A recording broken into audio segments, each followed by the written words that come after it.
Bien, vamos a hablar del aparato de Golgi. Este lo definimos como un conjunto de 30 pilas, también conocidas como rímeros, de láminas aplanadas y membranosas, además de extensiones tubulares, que se localizan a los lados del núcleo.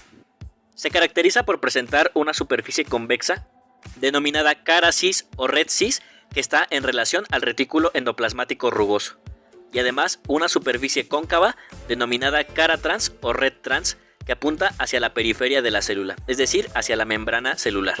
Además, posee una porción intermedia conocida como red intermedia.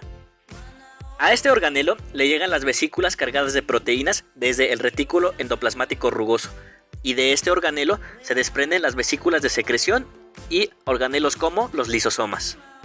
Derivado de esto, sus principales funciones son la maduración de proteínas a través de modificaciones posttraduccionales como la glucosilación, la fosforilación y la sulfatación, la selección de proteínas para su empaquetamiento y dirección hacia su destino, y tiene una pequeña participación en el metabolismo de los glúcidos.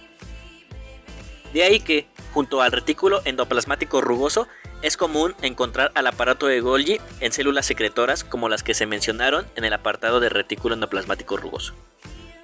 Hablando propiamente del movimiento de vesículas entre el retículo endoplasmático rugoso y el aparato de Golgi, cuando las vesículas viajan de manera retrógrada, es decir, del Golgi hacia el RER, están recubiertas de una proteína conocida como coatómero 1 o COP1.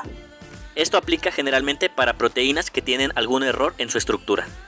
Por otro lado, cuando las vesículas se mueven de manera anterógrada, estas se encuentran recubiertas por COP2, también conocida como coatómero 2. Y esto aplica para proteínas de exportación que viajan desde el RER hacia el Golgi. Finalmente, al hablar de los mecanismos de secreción tenemos dos: constitutivo y regulado.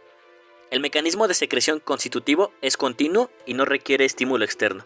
Además, se realiza por vesículas recubiertas de COP1 o coatómero 1. Y esto aplica cuando se secretan factores de crecimiento, enzimas, componentes de la sustancia extracelular o componentes de la membrana celular. Y finalmente, el mecanismo de secreción regulado es discontinuo, precisa de un estímulo externo y se realiza a través de vesículas recubiertas de clatrina. Y esto aplica para células especializadas en secretar hormonas o enzimas digestivas. Finalmente, ¿cómo podemos identificar al aparato de Golgi del microscopio fotónico? A través de dos maneras.